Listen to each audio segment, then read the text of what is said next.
podcast, de modo geral.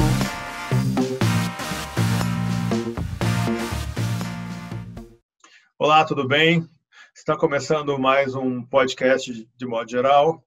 Hoje com a presença da nossa aniversariante André Del Fuego, Mauro Damer, Morgana Kretzmann, João Paulo Cuenca e o convidado mais do que especial, Santiago Nazarian. Como é da tradição do podcast, vamos começar com as inquietações do escritor João Paulo Cuenca. Paulo, antes de tudo queria dizer que estamos todos em clima de celebração porque é aniversário da Andréa Del Fuego e ela merece tudo de melhor. Parabéns, Andréa. Nós chamamos, grande escritora e amiga. Amo também. Uma grande felicidade estar com ela 2 vezes por semana durante essa quarentena que a gente não sabe quando vai acabar. Também acho. E também tem a nota muito trágica e triste, que talvez esse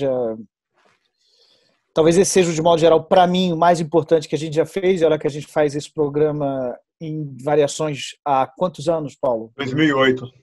Pois é, há 12 anos apenas. Talvez esse seja o momento mais dramático, porque a gente perdeu o que para mim é o maior escritor brasileiro vivo, Rubem Fonseca. Morreu hoje, depois do almoço, parece que teve um infarto durante o almoço, foi para o Samaritano e morreu lá com 94 anos, ele fazia 95 em maio.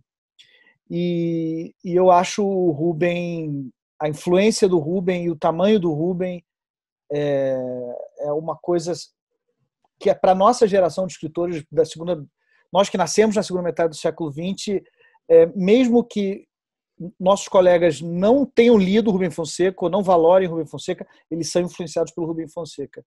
Eu escrevi um texto para a Folha, que deve sair amanhã, que eu falo que o título do primeiro livro de contos do Rubem, que é de 63, é Os Prisioneiros. E eu digo que ele parece um pouco premonitório, né? Porque, de certa maneira, essa prosa brutalista, que retrata a grande cidade brasileira e a violência da grande cidade brasileira, ela nos aprisionou. Todos nós ficamos prisioneiros do Rubem Fonseca. Nenhum livro que fala sobre uma grande cidade brasileira, ou que se passa numa grande cidade brasileira depois do Rubem Fonseca, pode ser lido sem a luz do Rubem Fonseca. É quase como se ele fosse, para a literatura brasileira contemporânea, o cinema. Depois da invenção do cinema, as pessoas falam, isso é cinematográfico, né? Porque elas começam a decupar o que elas leem. Sim. Cinematograficamente. Eu acho que o Rubem, para a prosa urbana, realista brasileira, ele é tudo isso e mais um pouco, porque é um escritor de estatura universal. Eu acho que tem contos do Rubem Fonseca, especialmente o Romance, que eu mais gosto, que é a invenção de Morel, cabe em qualquer antologia da literatura do século XX universal. Sim, verdade. André Del Fuego, como está sendo esse teu dia, André Del Fuego's Day? Hoje foi um dia diferente dos outros da quarentena por conta do aniversário. Eu não sou uma pessoa de fazer grandes festas e nem nada. Gosto de ter um certo recolhimento, mas esse é para lá de um recolhimento dentro do recolhimento, né? Isso é uma outra coisa. E receber as mensagens, assim, tanto eu estava muito mais aberta para essas mensagens, já que tudo viria virtualmente, né, dos meus pais, das pessoas mais próximas, como as mensagens que recebi, elas estavam assim mais intensas também, porque as pessoas estão mais intensas pela privação da própria amizade, né? A gente assim está privado de relações e de afeto. É uma loucura, enfim. Não sei como vamos lidar com isso a médio e longo prazo e tal. Mas eu fiquei hoje um dia absolutamente distinto. Estou aqui bebida de ocitocina. Então, eu, nesse estado de celebração, que fico contente de ter conseguido ficar nesse estado de celebração num dia como o de hoje, assim, de aniversário, recebi a notícia da morte do Rubem Fonseca sem melancolia profunda, sem tristeza até, sabe? Mas uma constatação de um da vida de um escritor, vivida, de uma obra construída. Afinal, ele morreu com uns 94 anos, né? E como a gente está pensando na morte, nesse podcast a gente vem falando da morte desde o começo, né? Da ameaça da autoconservação física, psicológica, emocional por um vírus invisível que pode nos atingir aos afetos todos e tal. E aí a morte dele não é exatamente uma morte interrompida, né? É um ciclo natural, né? Morreu depois do almoço, enfim, do coração, o coração parou de bater e tal. Me parece um fim natural. E a lembrança que tive dele hoje foi dele num vídeo que circula no YouTube, a participação dele no evento literário em Portugal, Correntes de Escritas, e que, como ele é um cara que não dava entrevistas e que não aparecia, você não tinha muito... A gente não tem uma ideia muito dos gestos dele, né? Assim, da fala, da própria voz e tal. E ele, isso é um festival em 2012, quer dizer, ele estava com 86 anos, ele se levanta, todos assim, sentadinhos, assim, o festival até bem formal, inclusive, ele se levanta e caminha pelos autores no palco, assim, ele passa a mão por eles, assim, sabe? Todo coquete, assim, todo... assim, seduzindo a plateia, seduzindo leitores, seduzindo a si mesmo, assim, talvez se ouvindo, sabe? Com muita vida, com muita vitalidade, e explicando, dizendo o que era ser escritor, né? Que era uma figura socialmente, um esquizofrênico socialmente aceito, e que para ser escritor era preciso ter loucura e paciência. Como todos os momentos da morte de um artista e tal, a gente tende a reviver, né, o trabalho e a obra, e acho que a dele vale a pena, até pelo que o Cuenca disse, assim, para perceber o quanto ele está na sua cultura, enquanto ele está na sua fala, na sua produção, no caso dos escritores também. Então, hoje, por coincidência, apareceu uma outra, eu procurando alguma coisa sobre não era exatamente, era sobre a Simone de Beauvoir, de uma pesquisa que estou fazendo para uma dramaturgia, e daí tinha visto que o Sartre morreu também no dia 15 de abril. Ah, é? Isso apareceu nas minhas buscas, assim, engraçado. E quem nasceu em 15 de abril foi o Nol, né, Santiago? Não sabia. Não é Santiago porque eu sei que o Santiago tem paixão e é gêmeo ali, literário, de alma do Nol. Saudades do Nol também. Ok, ótimo. Obrigado, querida. Então, vamos chamar o nosso convidado, meu caro Santiago. Eu estou bem encantado com o teu romance aqui. Eu já tinha lido boa parte dele, mas hoje eu me obriguei a continuar a leitura, porque, enfim, as coisas vão se acumulando e parece que, apesar dessa quarentena, né, inspirar ou projetar um excesso de tempo, a gente acaba se atrapalhando muito no tempo. E estou achando muito bom. O que tem te inquietado aí, meu caro amigo Santiago? Eu acho que a quarentena gera uma ansiedade, né? Por mais que você esteja em casa, eu estou muito ansioso em casa. Eu acho engraçado que parece que está todo mundo vivendo agora a vida que eu sempre vivi, né? Porque eu trabalho em casa há muito tempo, eu viajo pouco, meu trabalho é basicamente tradução, eu tenho feito cada vez menos eventos, nem por uma escolha própria, mas tem aparecido menos, tem me chamado menos, eu tenho viajado super pouco. Então, já faz uns 3 anos que eu tenho vivido basicamente em casa, trabalhando com tradução. E nesses dias de quarentena, na prática, não mudou nada, assim, né, na minha vida. Sim. Bastante trabalho e tal. Enquanto todo mundo, ninguém sabe, né, ninguém sabe se vai ser demitido. Muita gente que tem trabalho fora de casa, que está em casa sem trabalho.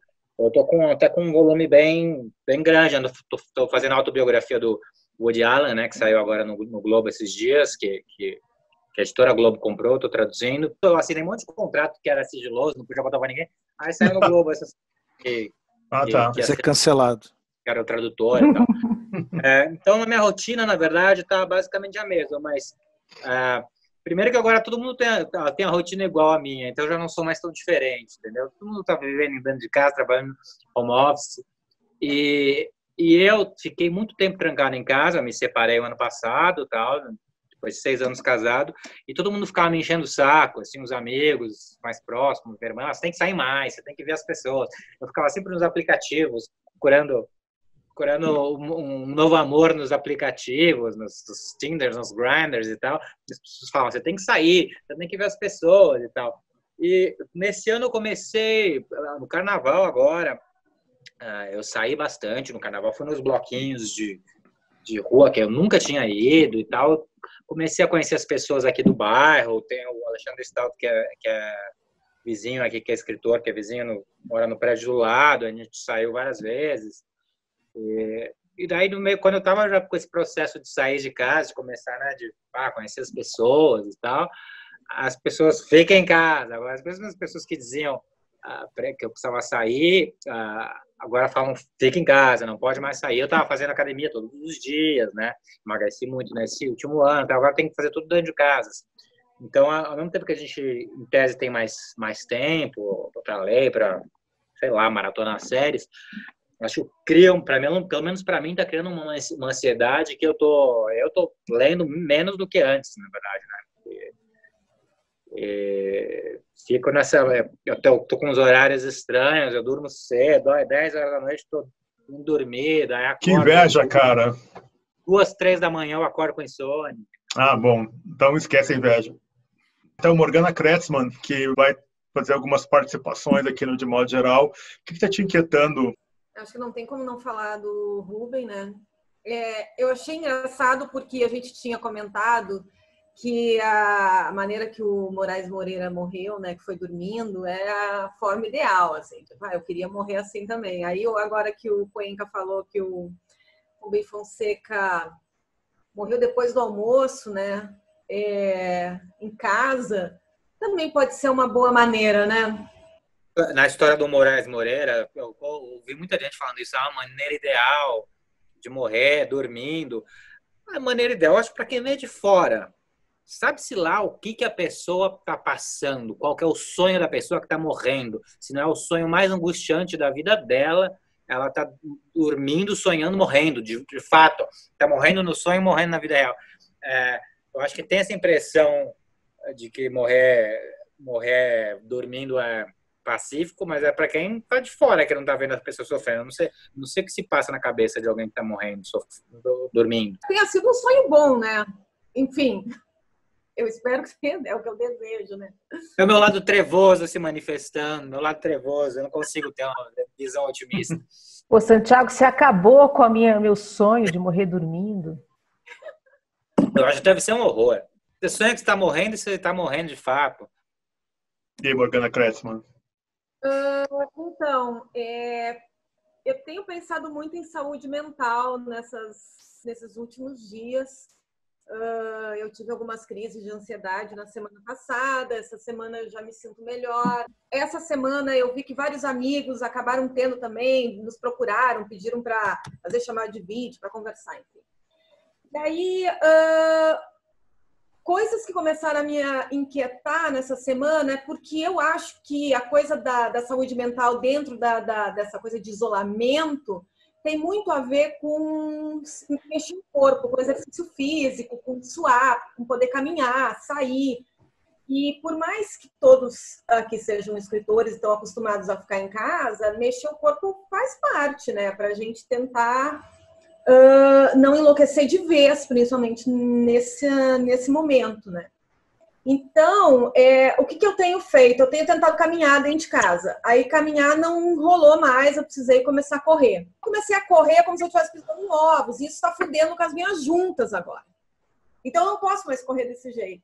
E aí vem aquela vontade insana de você querer botar a máscara, a roupa e sair para dar uma caminhada, porque a cervical começa a doer, as costas começam a doer, tudo começa a doer. Eu vou te passar treino de funcional que eu faço 1h30 por dia, eu estou fazendo. Então, eu não ia saber de vocês. Assim, eu sei que o pai do Paulo tem caminhado 2 quilômetros dentro de casa. Ele marca 2 quilômetros dentro do apartamento, assim, para não enlouquecer, para a cabeça pensar em outras coisas, né? E aí eu fico me perguntando o que vocês têm feito para conseguir se mexer e para não enlouquecer de vez durante todas essas semanas aí que a gente está trancados dentro de casa. Legal. Então a gente pode começar no segundo bloco discutindo o que a gente faz para se mexer. Eu acho que uma boa saída, André Del Fuego, é fazer aniversário 3 vezes por semana, não é? Porque deve ter dado uma agitada na sua casa hoje, não? Bom, aqui eu tenho um quintal que mede 15 passos. É um privilégio. Então eu caminho todos os dias 1 hora. Eu boto o fone de ouvido e vou até o muro, até o outro, vou de um muro para outro e tal. Só que eu sou uma senhora de 45 anos, então começa a pegar o ciático dependendo de como eu faço a rotação quando eu chego no muro, entendeu? E aí isso me obrigou a fazer uma série de alongamentos antes e depois. Então eu tô assim, e tô muito interessada no mundo fitness de Santiago Nazarian. Quando o Santiago começou a mostrar que ele estava emagrecendo, porque depois de uma separação ele perdeu apenas 30 quilos, eu falei, oi, como é que é esse negócio? E daí ele começou a postar que um dia podia tudo e nos outros não, uma espécie de low carb. E quando eu entendi que low carb não era zero carb, eu falei, bom, então é possível, né? E aí eu comecei, inspirada em você, Santiago, eu já perdi 5 quilos, assim, sem sofrimento. Movimentar, fazer essa caminhada tem sido absolutamente fundamental. Fundamental, porque oxigena mas assim, vamos todos ficar muito loucos, assim, acho que é melhor aceitar isso do que lutar contra. É claro que tratar e se cuidar e tudo, mas outro dia eu soube de uma amiga que é psiquiatra, ela está dizendo que os psiquiatras estão enlouquecendo. Eu fico pensando como está agora a saúde mental de quem cuida da saúde mental. Essas pessoas também estão em quarentena, sabe? Eu comecei há poucos meses, há, sei lá, 7 meses, uma terapia que eu nunca havia feito na vida. E o meu analista, ele quer fazer as sessões por vídeo, e eu não quero, porque eu tô sem privacidade, eu preciso de privacidade para falar com esse cara, não dá para, sabe? Ele insiste, sabe? Eu fico pensando, gente, mas o meu terapeuta, ele tá carente, cara. Assim. Uhum. Sabe? Então, e casa com o relato que eu tenho ouvido, entendeu? Então, assim, as pessoas, os professores de yoga estão chorando no travesseirinho, eu tenho certeza. Muito bem. Sabe o que tem me incomodado bastante aí, André Del Fuego, nesses últimos dias? Na verdade, já faz um tempo, são as pessoas que não respondem e-mail. E era algo que era ponto, que era tema central das minhas conversas com o João Gilberto Noll, quando eu estava em Porto Alegre, quando eu voltava para Porto Alegre, a gente sempre saía para tomar café ou tomar um vinho, alguma coisa, e ele dizia, Scott, tu acha que é normal as pessoas não responderem e-mails? Por exemplo, fulano de tal, eu respondi um e-mail, eu mandei um e-mail, a pessoa até hoje não me respondeu, passaram-se 3, 4 dias, ela não me respondeu. E isso eu acho... Hoje eu estou meio que assumindo como um critério assim, de caráter, sabe? Pessoa que não responde e-mail. Mas o que me incomoda mais e que justifica eu trazer essa questão hoje, no de modo geral, é justamente o fato de que pessoas que me pediram coisas de graça, textos de graça, essas pessoas não te respondem. Você manda ali super dentro do prazo e as pessoas não te respondem.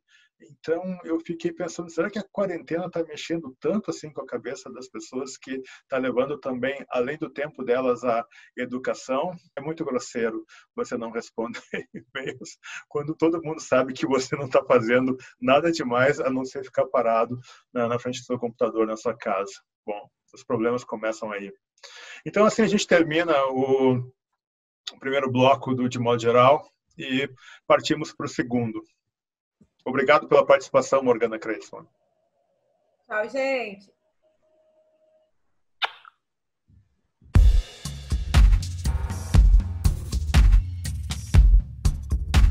Podcast de modo geral.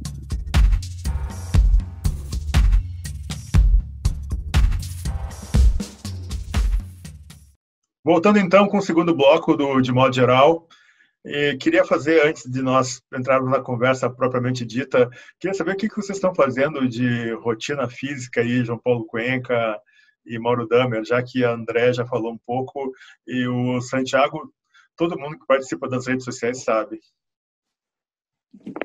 Você está me fazendo essa pergunta para eu começar isso? João. O que tu tem feito? Ou não tem feito? Eu levanto e faço café. Aí eu sento na varanda e tomo café. E aí, às vezes eu escrevo ou leio deitado na cama ou sentado. É só isso. Esse é o teu esporte. E tu, Mauro Dama? Bom, a minha saga é porque eu tô na casa da minha namorada aqui, então a gente tem jardim, eu tô aqui. Ah, que privilégio, hein? Porra, velho, eu tô com uma sorte da porra, porque a gente já tava meio Pensando em casar.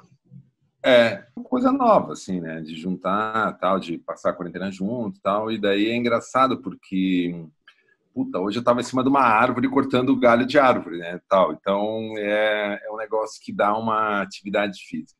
Mas sabe que, na verdade, eu acho que uma caminhada na quadra é recomendável, entendeu? Assim, a pessoa não ficar totalmente isolada, acho que bota uma máscara, sabe? Mantém distância dos outros, né?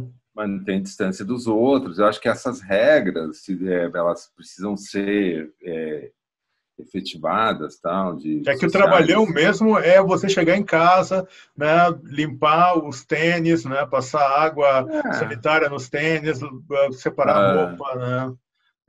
Mas eu acho que, pô, um dia, assim, por semana, assim, eu acho que é saudável, de alguma forma, dar uma volta na quadra, cara, entendeu? Porque senão a gente vai ficar louco mesmo, né? Mas olha só, eu já tentei, Mauro, e é muito desagradável andar na rua, porque as pessoas que estão na rua, você fica desviando delas, é uma experiência neurótica, trocando de calçada, e você se sente meio mal por estar fazendo isso. Porque também são pessoas que estão ali, muitas vezes, trabalhando para te entregar um rap. Então, essa coisa classista fica na tua cara, é horrível. E aí eu sinto que eu estou atrapalhando elas, que eu estou desviando dela. Mano, é um pesadelo andar na calçada. Tipo, outro dia eu andei aqui para nunca mais.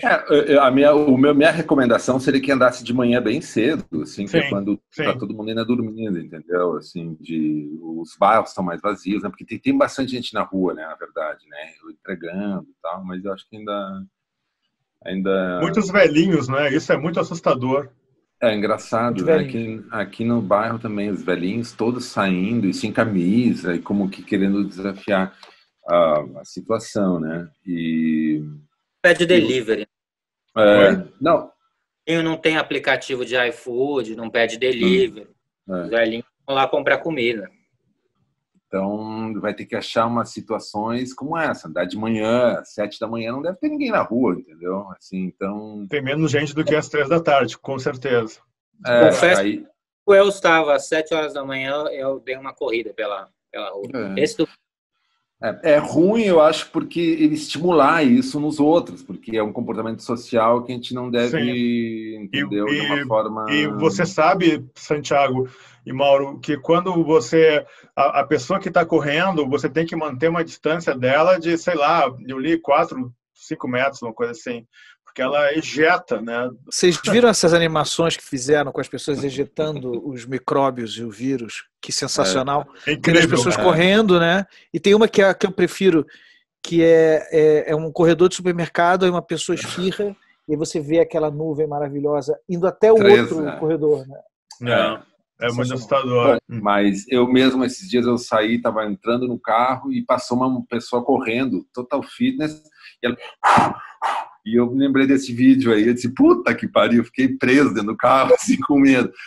O começo do teu romance, Santiago, ele é bem interessante e possibilita conectar com uma pergunta, e eu vou ler o trecho desse começo do romance.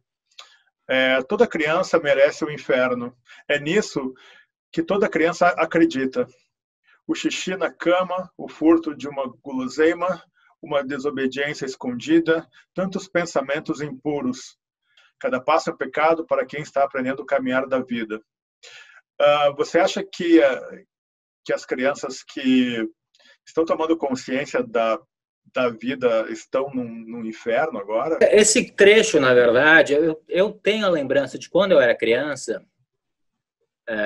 que eu apesar de não ser de uma família nada religiosa, não fui batizado e tal, eu tinha essa noção do inferno, né? De que quem faz coisa errada vai para o inferno.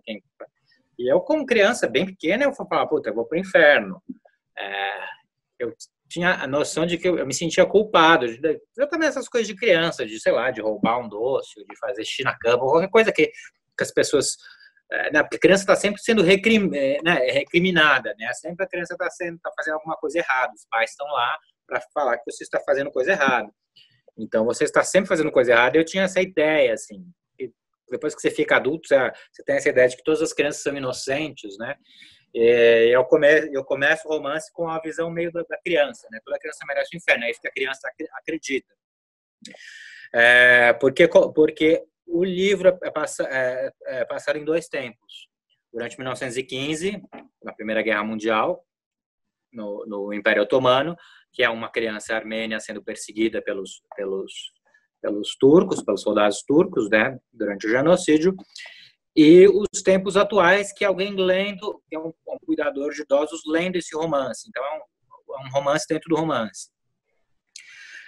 Eu fiz primeiro toda a parte de 1915, que foi uma parte que exigiu mais pesquisa e tal, que exigiu pesquisa para ambientar o livro durante a Primeira Guerra, durante o genocídio e tal. E depois eu fiz, com todo esse livro, o livro de época escrito, eu fiz a moldura em torno dele, que é um cuidador de idosos que está tratando de um velho armênio. Ele está entediado nessa casa desse velho rico, que não precisa muito dele, mas que contratou um cuidador de idosos, porque ele tem mais de 90 anos e tal. E ele começa a ler esse livro e começa a achar que pode ser a história do velho, que pode ser um velho centenário, assim, um dos últimos sobreviventes do genocídio armênio. Então ele vai lendo esse livro e vai discutindo esse livro com o velho, com o patrão dele, e aí, ao mesmo tempo, ele se enxerga como minoria perseguida nos dias de hoje, né? Porque ele é neto de índios, é homossexual, então tem esses paralelos, assim, de minorias perseguidas, nativos perseguidos, né? Porque os armênios eram os nativos da região lá do Império Otomano, assim como os indígenas são aqui e são expulsos das próprias terras. Então, eu fiz esses paralelos com o tempo de hoje para mostrar qual que era a relevância de contar essa história mais de 100 anos depois, não para além de quem é descendente de armênios como eu, e mostrar que a história ainda é atual, como algumas questões se repetem e tal. Então, o mais trabalhoso foi realmente fazer a pesquisa, foi fazer a leitura. Eu li muitos relatos de sobreviventes do genocídio, li muitos livros históricos sobre a época, pouquíssima ficção sobre isso, porque eu achei que eu não podia confiar nas liberdades que já eram tomadas, né, no livro de ficção sobre o genocídio armênio. Eu li, por exemplo, sei lá, Os 40 Dias de Musadat, que é um livro bem famoso e clássico sobre o tema, mas eu li pouca coisa de ficção sobre o tema, foi principalmente pesquisas. E quando você lê a pesquisa, quando você lê relatos de sobreviventes, tal, as histórias se repetiam muito, assim, muito. As histórias eram muito parecidas, as caravanas de armênios sendo conduzidos, a criança armênia que consegue fugir, que vai trabalhar de pastor, de escravo, basicamente, para os curdos ou para os turcos. Várias histórias que se repetiam. Então, eu fiz meio um pastiche de memórias de sobreviventes do genocídio armênio para formar esse livro dentro do livro. E daí foi esses 2 tempos. Aí por isso ficou também um livro um pouco grande, mas não é absurdo, um livro de quase 400 páginas. Sim, de fato. Qual a relação de vocês 4 com o pecado hoje, adultos, e num momento como esse? Vocês acham que essa gente, pastores neopentecostais, acredita em pecado e acredita em inferno? Certamente esses caras são ateus, né? Com certeza. Vocês acham disso? Eu acho que tem muita gente que se sente justificada, né? Quando eu não acredito muito assim num mal puro, sabe? A pessoa é má. Eu acho que as pessoas se sentem justificadas, às vezes se sentem injustiçadas. Falar, sei lá, o pastor que está roubando os fiéis, teve uma vida miserável, e fala, eu fui explorado a vida inteira, eu tô só pegando de volta o que é de direito. Acho que tem umas justificativas internas, talvez até para quem esteja explorando o outro, ele procura se justificar para si mesmo, acreditando em Deus ou não. Assim. O que eu não acredito muito é essa maldade pura. Assim, acho que ninguém se considera totalmente mal e também ninguém se considera totalmente santo. Né? Uhum. André Del Fuego, aproveitando um pouco dessa preocupação do João Paulo Cuenca de não perder isso da morte do Rubem Fonseca, o Rubem te ensinou sobre pecados ou ele não foi tão importante para ti? Olha, não, eu acho que o Rubem Fonseca é de uma contaminação. Você não precisa. Você lê um conto do Rubem Fonseca, em algum momento que você tenha lido algo dele, a precisão é um troço. É visível, né? Você pega, assim. É impossível não se contaminar com isso. É impossível, porque também isso é um jeito. Ele também te dá um jeito de editar o teu próprio pensamento, né? Para pensar, você não precisa de tantas palavras para pensar. Da voz ao teu pensamento, né?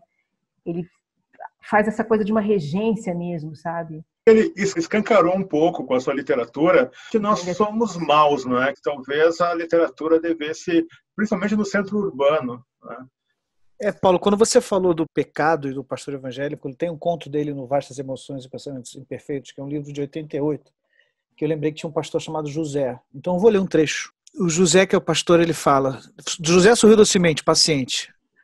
Nosso objetivo não é a presidência da República, e se fosse? Pergunto, por que um membro da igreja evangélica não pode ser presidente desse país? Tivemos presidentes fazendeiros, advogados, militares, médicos. Por que não um pastor evangélico? O que um pastor evangélico poderia fazer que fosse pior do que fizeram esses todos que já ocuparam o cargo? E aí vai. Eu acho que sim, a literatura dele tem esse caráter revelador, né, de mostrar o Brasil, né, de desvelar o Brasil, né? E é um Brasil terrível. E eu acho que, assim, eu não sei essa sequência de livros dele, que é Os Prisioneiros, O Coleiro do Cão, o Lucia McCartney, depois eu acho que é o Caso Morel, e depois é o Feliz Ano Novo. Esses 4, 5 primeiros livros é um troço que é um troço monumental. E, de novo, acho que ele bota a gente em xeque, sabe? Ele faz isso que a Andrea falou. Você não precisa ler muito. A influência dele é engraçado, porque eu não sei se as pessoas costumam fazer esse paralelo, mas assim, o Rubem Fonseca, ele é muito punk. Ele é guitarra elétrica da literatura brasileira. Ele é um registro punk rock fragmentado da rua, metal. E é meio que ele é antes da Tropicália, né? A Tropicália é 67, né? Aquela questão lá da guitarra elétrica, aquela coisa da passeata, né? Isso foi em 67, 68, né? Os Prisioneiros é de 63. Ele adianta isso, né? Sim. Esse brutalismo e esse ruído. E eu acho que todos nós somos herdeiros disso, ou órfãos disso. Sim, com certeza. Essa ideia do pecado de sei lá, pelo menos... Fico pensando, o pecado ele surgiu de um viés que não fosse religioso? Existe quando a gente fala de pecado econômico, se pode falar de um pecado, existe pecado na ciência, né? Existe pecado, a gente é acostumado a ver ele assim numa origem, né? Num campo religioso, e ele é a queda, né? O homem queda, né? O homem que não se perfaz, né? Que não se perfaz, que não é perfeito, e por isso ele está sempre na falha, E nisso, pronto, né, Cuenca? Todos os personagens ali do cara estão ali, eles não se perfazem, é isso. E eu não lembro quem que foi, se é o Bose, quem que foi que disse que o Rubem Fonseca inaugurou uma nova onda literária, que é a onda brutalista, né? Uhum. E esse nome é perfeito, né? O gênero brutalista. E, ao mesmo tempo, ele é muito conscientizador disso, não é? Assim, ele não quero dizer isso, não tem gratuidade nenhuma. O tempo inteiro ali também você não. Eu sou capaz de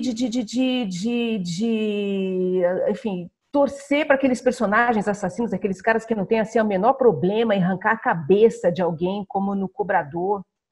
que arranca a cabeça do cara ali, primeiro mata a mulher grávida e arranca a cabeça do cara e passa ali, porque ele coloca uma voz literária muito própria da própria voz, assim, sabe? Ela tem o direito de fazer isso, eles têm o direito de cobrar, ele tem o direito de matar, ele tem o direito de ser violento. Uhum. Quase isso, assim, o troço. E encarar isso é difícil, né? É um raro espelho, né? Na narrativa brasileira. E a grande lição desses caras é te contar que aquele Brasil cafona dos militares, e certinho, católico, e ele não existe, né? O Brasil é essa loucura mesmo, entendeu? E talvez nos ajude a pensar o Brasil de hoje, porque a gente está numa loucura na potência, Sim. sei lá qual, Sim. entendeu? Sim. Mas é isso, é essa bagaceirada, esse personagem mesquinho com o Bolsonaro, esses caras que são assim... Esse tipo mesquinho, horrível, repugnante, está nos livros dele, está nos contos, é incrível. Os Bolsonaros são personagens, bem, muito menos requintados às vezes, mas tem uma coisa estúpida e violenta da miliciana que está ali nos livros do Rubem, desde, como você falou, desde o início. Rubem Fonseca foi importante para você? Não foi nos autores mais importantes, foi um autor que eu gostei muito na adolescência, que eu li, e li um pouco na faculdade também. Tem alguns contos que eu gosto muito, eu até li hoje para GQ, que eles me pediram também um trecho para eu ler um conto. Li um conto que eu gosto muito, de um cara que chama Olhar, é um cara que é vegetariano, ele começa a consumir animais, ele tem que olhar no olho do animal para consumir. Então ele começa no peixe, depois vai para o frango, depois vai para o coelho, ele vai num crescente, assim. Então não é um autor especialmente importante para mim. Vocês estavam falando do Noll antes, por exemplo, e estavam falando também essa história, essa chegada em Porto Alegre. Eu me mudei para Porto Alegre aos 22 anos, quando eu me formei, e me recomendaram ler o João Gilberto Noll. Eu não conhecia, eu adorava Caio Fernando Abreu, por exemplo, né, como jovenzinho gay, todo mundo, os jovenzinhos gays todos leem o Caio, mas eu não conhecia o Noll. E daí um amigo meu de Porto Alegre falou, leia o Noll, tal. E eu li, o primeiro que eu li foi Rastros do Verão, do Noll, que está de aniversário hoje, como estaria de aniversário hoje, como lembraram.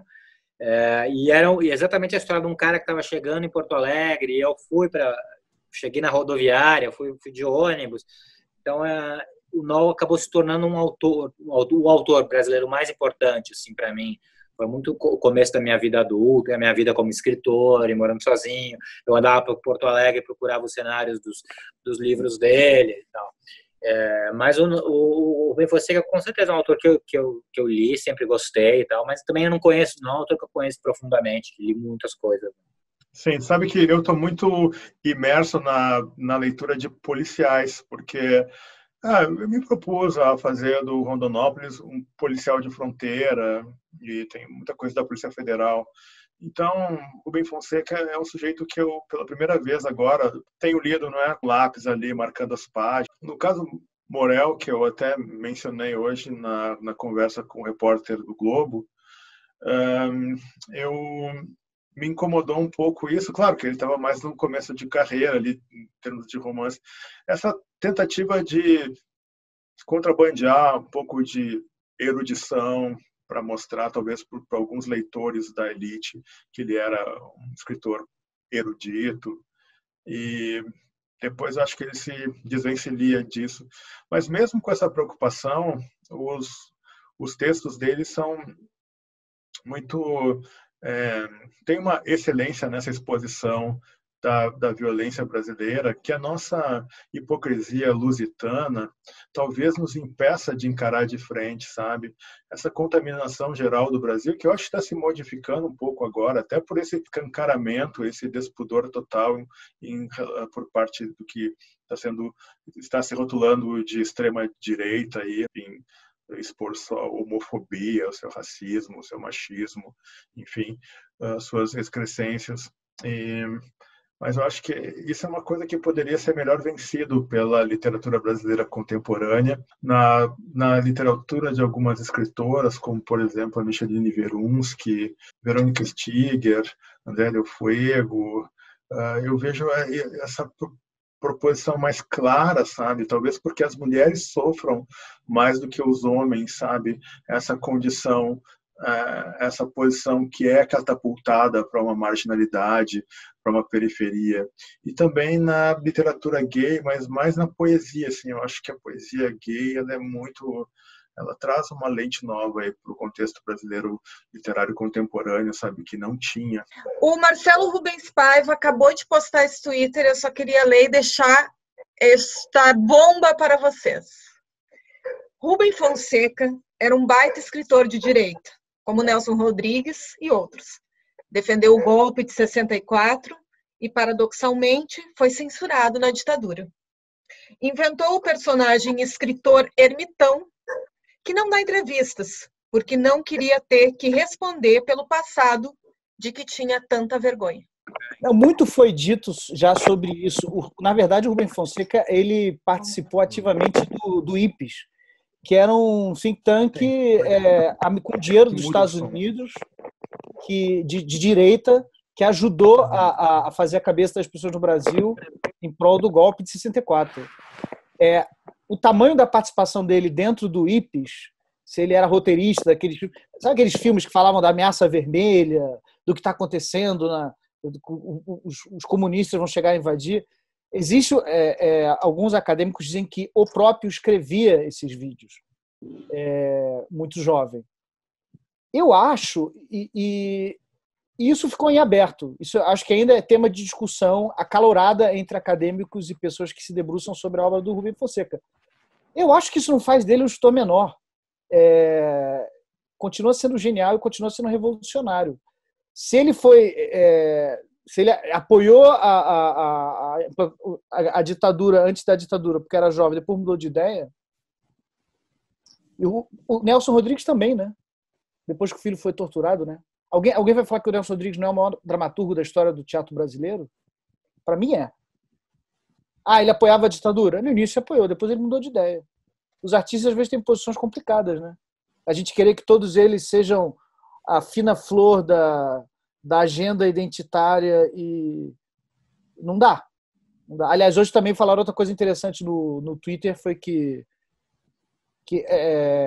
o Rubem Fonseca hoje seria cancelado já no primeiro conto do primeiro livro. Porque os personagens eram muito... Eu posso agora escrever um personagem daquele jeito? Uma pergunta que eu faço. Outro dia eu vi uma fala do Marçal aqui na Biblioteca Mário de Andrade, e o Marçal falou: eu fiquei muitos anos escrevendo um livro, mas eu não posso publicar ele agora. Eu falei: por que não pode publicar, Marçal? Aí o Marçal falou: porque vai dar merda.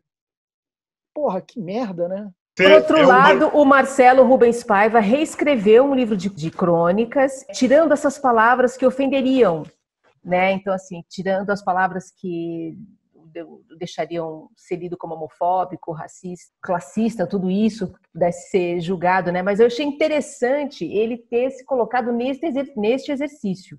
Não estou dizendo que isso vamos todos fazer, não é isso, assim. Mas é uma questão que atravessa todo mundo mesmo, né?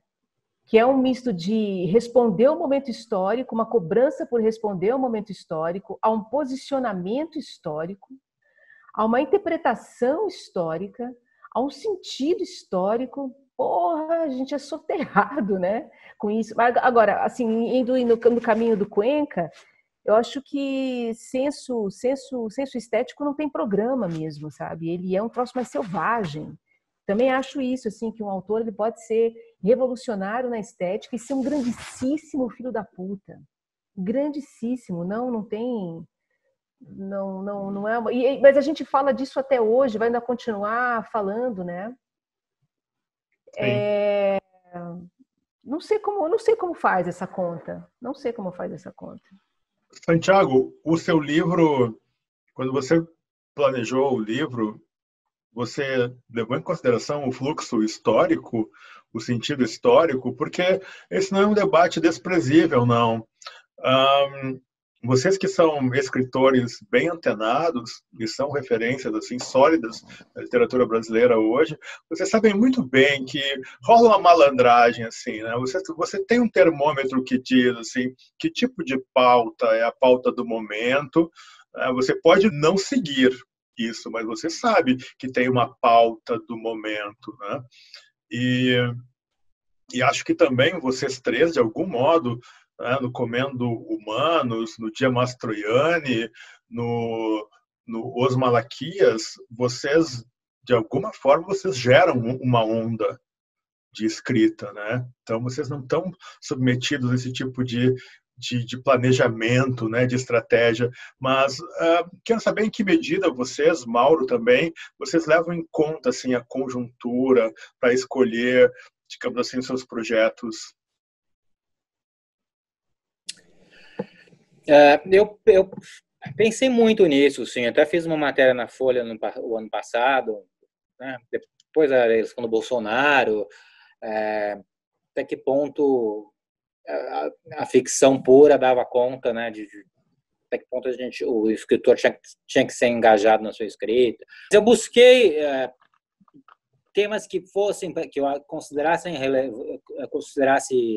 relevantes e que tivessem a ver comigo, eu tivesse um lugar de fala, né, como homossexual, como armênio e tal. Até porque o que eu falei, o principal para mim era contar essa história do genocídio armênio, que era uma história de família, né, um legado de família que eu tenho para contar a história, né, a causa armênia. Eu, como escritor armênio, nunca tinha tratado disso. Mas eu tinha que buscar uma forma de por que eu vou contar essa história 105 anos depois. Agora tá fazendo 105 anos daqui a 10 dias. Então, eu busquei relações com o tempo presente. Eu sempre tive essa bandeira assim, de que, para mim, a realidade não importa, o Brasil não importa, eu trato de um universo particular. Né, o Mastigando Humanos era muito isso, assim. Mastigando Humanos, tá? Desculpa, eu falei Comendo Humanos. Eu tinha essa coisa, assim, Mas, primeiro que eu já fiz muito, eu já tenho 12 livros, né? Já lancei muita coisa. Então, você procura, primeiro, eu procuro coisas que eu não tinha feito ainda. Então, esse engajamento mais político, um livro mais com uma relevância mais atual, era algo que eu não tinha feito ainda. Assim. Então, como que eu podia fazer isso, mas fazer ao mesmo tempo da minha maneira, não fazendo exatamente para o mercado ou para os prêmios, ou, né, fazer uma coisa que eu acreditasse, mas que eu achasse que tinha uma relevância nos tempos de hoje. Obviamente, a eleição do Bolsonaro mexeu muito comigo. No 2018, que foi o ano que eu mais escrevi esse livro, que mais concentrei a escrita foi em 2018, foi o ano da eleição, então foi um ano muito difícil para mim, né? Foi um ano também que eu estava me separando, e foi um ano que eu briguei com a minha família, rompi, né, com gente que estava anulando o voto ou votando no Bolsonaro. Então eu senti mais o peso, assim, a importância, o peso de ser minoria, a importância de me colocar politicamente, que eu busquei no livro. Então, ao mesmo tempo que a gente busca os temas relevantes, agora parece que é totalmente irrelevante, né? Parece que a relevância hoje é só coronavírus. Sim. Mauro, você teve uma presença importante na redação da MTV Brasil, né? Você sempre foi antenado, né, para as questões assim políticas. Numa conjuntura como essa hoje, você acha que seria mais complicado? Eu acho que as redações mudaram muito, né, cara? Então, assim, nos últimos 10 anos, assim, eu já estou fora da MTV há 10 anos, né? Então, assim, eu peguei numa época em que a gente tinha muita liberdade de inventar linguagem, de propor temas, de ir contra a própria empresa, o mundo corporativo. A gente estava muito influenciado por tudo isso e era bem visto isso dentro da corporação, entendeu? Eu consegui fazer toda a minha trajetória dentro de veículo assim, ou seja, questionando a função do veículo, né? Então ali eu consegui ter o reconhecimento por causa disso. Mas sabe que eu fui acusado de ser agente da CIA várias vezes, entendeu, cara? Em debate, assim, quando aquela campanha Prepara os Ovos e os Tomates, tal, eu dava ia pra palestra e o cara, não, porque a gente da CIA, que não sei o que, barará, tal. Então, o que eu acho também, eu pensando assim no Rubens Fonseca, nesses escritores de direita, eu gosto de ler alguns conservadores, tá? Eu sou um cara que veio de esquerda, de direita. Eu acho que tu não consegue produzir uma crítica se só lê um lado também, entendeu? Acho que os pensamentos são como ferramentas. Então, por exemplo, assim como a gente não vai conseguir pensar uma saída da crise brasileira sem entender o que é o socialismo, o que ele veio, e isso não quer dizer que a gente queira implementar o socialismo, a gente também não vai conseguir sair dessa crise sem entender as teorias subjetivas do preço e do valor, da formação dos preços e dos valores. Eu acho muito estreito, cara, essa cobrança, essa filiação de um escritor, né? Eu gosto de ler o escritor quando ele é meio doente, quando ele é atravessado por questões que aparecem ali na literatura dele. Entendeu? Eu não gosto de ler um cara porque ele está afiliado a algo, né? Alguma corrente. Eu acho muito quinta série esse papinho de ele era de direita. Você pensa no Ezra Pound, era fascista. Os maiores poetas do século XX. O modernismo não seria a mesma coisa. Cellini. Você pensa no Eliot. Gênio. O Eliot não era fascista, mas era de direita, ultraconservador e o puta do modernista, fantástico. O Faulkner. Cara, a quantidade de escritores com quem eu não me alinho, por que caralhos eu tenho que me alinhar ideologicamente? E as coisas não são perfeitas. E aí, respondo a sua pergunta. Nos meus romances de ficção, eu acho que tem um lado que eu tenho que preservar uma certa moralidade, no sentido de... Eu não tenho as obrigações éticas e morais que eu tenho como cidadão. As brigas que eu compro na imprensa, que eu sempre comprei contra os meus próprios empregadores e me fudi muito por causa disso, porque eu comprava brigas públicas contra quem me empregava, essas brigas eu posso botá-las nos meus romances ou não. Talvez eu queira escrever um romance... Enfim, eu não tenho essa obrigação, entendeu? E eu acho muito chato quando a literatura contemporânea, e isso não é só no Brasil, não, é no mundo inteiro. Os livros eles vêm com uma bula, ou pior, são escritos por causa de uma bula, para responder, tá precisando de um romance dessa gaveta. Entendeu? Isso eu acho muito ruim, e muito chato, e muito careta, e muito de direita. Você falou autores estrangeiros, e não tem como falar de autor estrangeiro sem falar dos tradutores. Um pouco nessa tua linha, João Paulo Cuenca. Santiago, você é um dos tradutores mais profícuos, mais presentes aí, não é?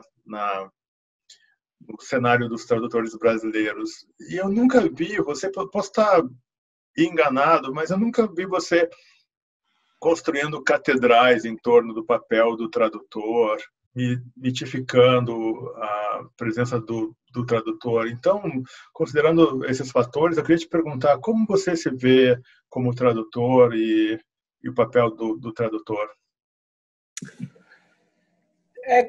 Tem aquela máxima, né, de que a única pessoa que pode avaliar o trabalho de um tradutor é quem não precisa dele, né? Pode ler os originais. Então, obviamente, os livros todos que eu traduzo são livros que eu leio no original. Então, é uma relação estranha com o meu trabalho. Eu vou falar, se você ler o original, vai ler o original, melhor do que ler a minha tradução, né? É o que eu faria. Eu traduzi quase 100 livros. A última contagem tinha dado uns 80. Mas muita coisa ruim, muito livro de menininha, muito livro adolescente, livro de negócios. Meu trabalho do dia a dia, assim. Então, o que aparece, tem algumas coisas legais, tem, sei lá, uma dúzia de bons livros que eu traduzi, tem livros bons que eu traduzi no momento errado, no começo de carreira, que eu ainda não dava conta, mas foi assim que eu fui aprendendo também, né? Acho que ainda estou aprendendo, quer dizer, cada livro que eu traduzo, eu revejo os anteriores e falo, nossa, eu traduziria melhor aquele agora. Mas foi um dos trabalhos que eu consegui, como começou minha carreira de escritor, e é um trabalho que casa muito bem com o meu temperamento. Eu gosto de trabalhar em casa, eu gosto de trabalhar sozinho, não sou uma pessoa de galera, de fazer projetos. Por exemplo, quando a gente fala assim, nunca conseguiria trabalhar em casa porque não conseguiria. Eu consigo, chega o livro, eu faço a divisão de laudas pelo prazo que eu tenho e sigo à risca tantas laudas por dia para entregar no prazo ou antes do prazo. Eu nunca furei um prazo na minha vida. Então, por questões de temperamento e e várias, né, por inglês, claro, que eu já morei fora algumas vezes, tal, foi um trabalho que eu comecei a fazer e que engrenou e que estão sempre me procurando. E já tem alguns períodos que comecei em trabalho, mas faz um bom tempo que eu estou com bastante trabalho de tradução e traduzo para o inglês também agora, mas mais recentemente, nos últimos anos, eu comecei a fazer mais versão para inglês. Então foi um trabalho, mas Mas, Santiago, você nunca propôs um livro que você gostou para editoras? Você nunca traduziu um livro que você se apaixonou e levou para traduzir? Teve poucos, viu? Deixa eu ver um que... Porque é difícil vender, né? Eu já teve vários que eu propus e que não consegui, a editora não comprou. Geralmente não, geralmente eles que me pedem, assim, os editores que... Às vezes calha de ser um livro que eu gostei. O Frankenstein, por exemplo, é um livro que eu já tinha lido, que eu gostava e tal. Uhum. Teve o J.T. Leroy, que foi bem no começo da carreira que eu propus. Você que propôs esse? Foi bem que eu propus. Eu descobri que eles tinham comprado os direitos e fui lá e me ofereci como tradutor. Legal. E peguei. Você podia falar para nós só um pouquinho da tua experiência com esse autor, essa autora? Então, foi uma história engraçada, porque o J.T. Leroy era um garoto assim, que a mãe dele teve ele muito jovem, ela morou com vários namorados e tal. Desde de criança ele foi abusado, depois foi morar na rua, virou um michê meio andrógeno, se vestia de mulher e tal. Só que na adolescência ele começou a escrever as histórias dele. O psiquiatra falou: nossa, você tem que publicar isso, escreve suas histórias para expurgar os teus traumas. E daí viram que dava um livro e virou um best-seller, ele virou uma figura super hypada e cult e tal, só que ele não se apresentava publicamente, porque ele era muito tímido, muito estranho e tal. Depois começou a aparecer publicamente, aparecia sempre de peruca, de óculos escuros, chapéu, uma figura super cool, assim, em Hollywood e tal. Só que daí ele veio para o Brasil, para lançar o filme. A Geração Editorial, que tinha comprado os direitos, me chamou para jantar com ele. Eu fui jantar e tal. Achei que era um rapazinho andrógeno, super bonitinho, dei uma cantadinha e tal. Poucos meses depois descobriram que era tudo uma farsa, que era uma mulher de 40 e poucos anos que escrevia os livros, era tudo ficção, e que a cunhada dela, que tinha 20 e poucos anos, que era uma menina, ela interpretava o personagem, era uma mulher vestida de homem e vestida de mulher. Eu achei a história ótima, achei muito mais legal do que se fosse real, assim, toda a criação do personagem. E eu me correspondia com a verdadeira autora por e-mail, por causa da tradução, tá? Eu achava que era a mesma pessoa que eu tinha encontrado no Brasil, mas não era. Quando teve essa história, eu escrevi para ela, falei: puta, eu adorei, olha, achei super legal a tua história, não sei o quê, tava todo mundo crucificando ela, né? Mas eu escrevi dando uma força. Aí depois, anos depois, ela veio para o Brasil, a verdadeira autora, a Laura Albert, e quis me conhecer. E eu fui lá na casa do editor, eu fiz até uma matéria com ela e tal. E até minha amiga até hoje no Facebook, assim, de vez em quando a gente troca umas mensagens. Mas foi uma história bem louca, assim, e foi bem no começo da minha carreira como tradutor, né? Acho que foi lá só 2005, por aí. Comecei a traduzir lá em 2003. Bem, com esse relato do nosso convidado, Santiago Nazarian, a gente encerra o segundo bloco do podcast de modo geral.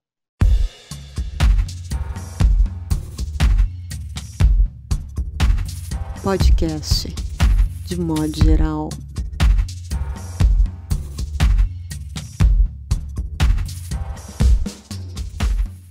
Muito bem, retomando aqui o terceiro e último bloco do podcast de modo geral, espaço no qual a gente aproveita as figuras que tenham merecido destaque aí nos últimos dias para aplicá-las em possíveis romances, contos e afins. Vamos começar, então, hoje pela aniversariante, André Del Fuego.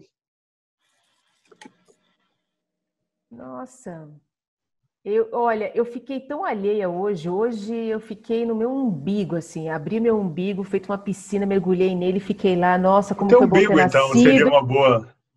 Que incrível ter nascido, sinceramente, sabe? Eu olho para o meu filho, assim, eu olhei para o meu filho hoje e falei, porra, assim, esse cara nasceu porque eu nasci, enfim, fiquei nessa piração, sabe? Embebida nessa ocitocina.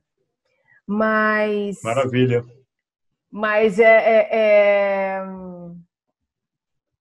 ao mesmo tempo é uma sensação de cantor de live, né? Que é uma apresentação sem plateia, né? Eu recebi notícias, mas eu não recebi um abraço, a não ser marido e filho e tal, mas não de todas as pessoas de um círculo assim, de quem sempre recebo. Ótimo. Não sei bem se isso é um bom personagem, mas pode ser, é uma situação que pode ser descrita. Mauro Damer. Eu sabe que eu estava pensando aqui agora num personagem e tal, né? E eu fiquei, me veio à cabeça aqueles africanos que moram no centro de São Paulo, aquela região do centro de São Paulo ali, que mistura meio. Eu vou sempre num restaurante peruano que tem lá e tal, que não é o Rinconcito, é um outro que tem ali do lado, é o Sabor Andino e tal. E daí, onde do lado tem uma igreja evangélica que vão a turma de Angola, de Moçambique ali, sabe? E aí eu fiquei pensando, porra, como é que tá a vida desses caras que vieram parar no Brasil, né, cara? Que é uma loucura, assim, de... E aí talvez eu pensasse, me deu vontade de ouvir eles, entendeu? Essas histórias, assim, nesse mundo todo que a gente tá, assim. Como é que essas pessoas... Porque a gente reinventar nossas vidas, a gente ainda tá num ambiente, assim, quer dizer, ninguém é daqui, todo mundo tá numa passagem, né? Mas, enfim... Mas essa turma aí, eu acho que eu pensaria nisso. Sequestrei o coelho da Páscoa. Desde a Páscoa eu sequestrei, ele está aqui comigo. Fantástico. O famoso coelho de Santiago Nazarian. Gaia. Ela tá incomodada que eu tô há horas falando com vocês sem dar atenção para ela. Ela tava correndo aqui por volta. Fantástico. É uma coelha, então? Uma coelha. Ah, incrível. Eu não sabia. João Paulo Cuenca. Engraçado a coisa que o Mauro falou, eu adoro esse quarteirão ali, é perto da Rua Aurora, né? E é muito louco porque do outro lado da rua desse restaurante tem aquelas igrejinhas pequenas, né? Algumas com missas em inglês e tal, cultos em inglês, mas tem uns botecos lá que eram tipo a sala de estar da casa deles, né? Esses caras moram em cortiços e às vezes eles alugam a cama por 8 horas, por turnos.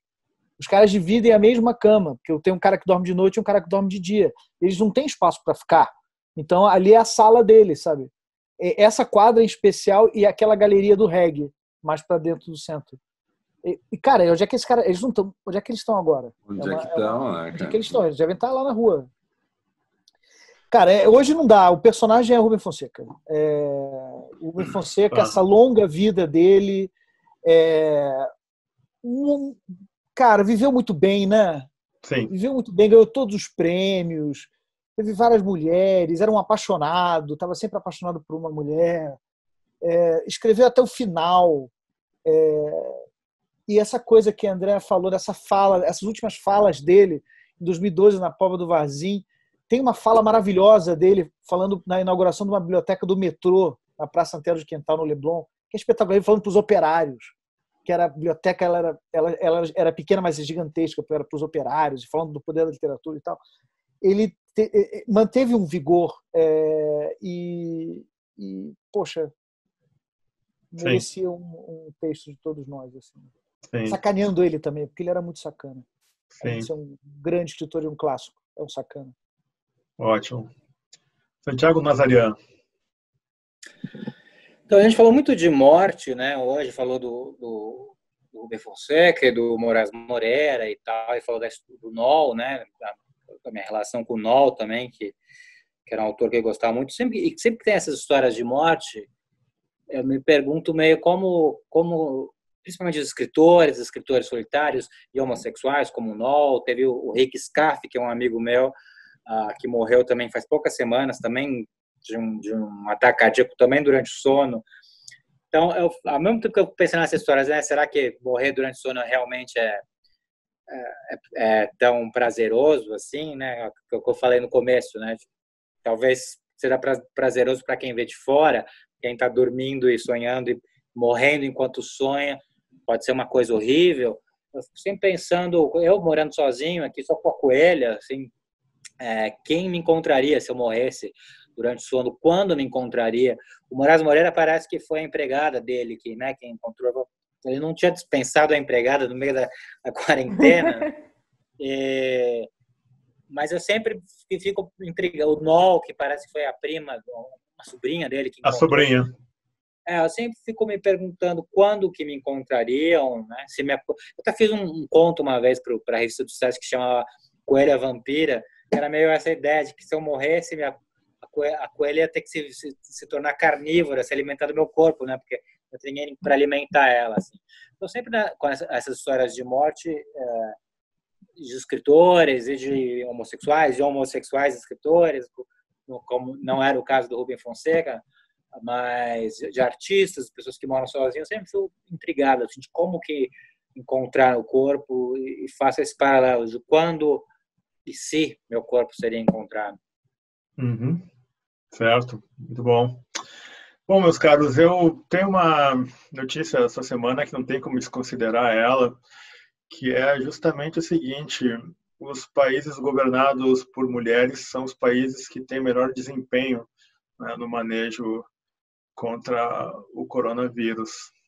E eu fiquei imaginando assim um livro bem infanto-juvenil mesmo, assim, sabe, uma espécie de Liga da Justiça das Governantes, né? E como a gente demora a perceber a falência da masculinidade no comando das coisas. Está demorando demais, na verdade. Mas esse é um processo que vem mutando e tenho certeza que os desvarios, as insanidades do nosso presidente psicopata ajudarão, talvez, né, nem que seja numa perspectiva distópica, a fazer essa ficha cair aí, momento, né, e a gente começar a valorizar. Não que haja na política mulheres todas elas excelentes e competentes e redentoras, não. A gente sabe muito bem que não é assim. Mas está faltando mais espaço aí. Uma coisa que, muito em razão da queda iminente do nosso ministro da Saúde e o que possa vir pela frente, quer dizer, isso tudo é muito desesperador, né? Ao mesmo tempo, bastante rico aí para inspirar ficções.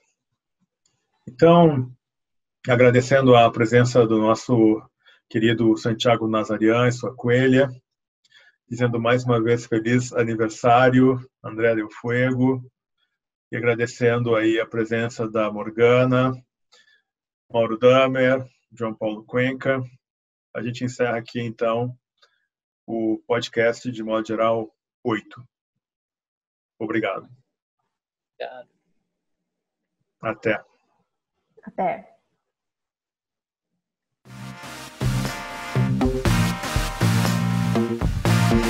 Podcast de modo geral.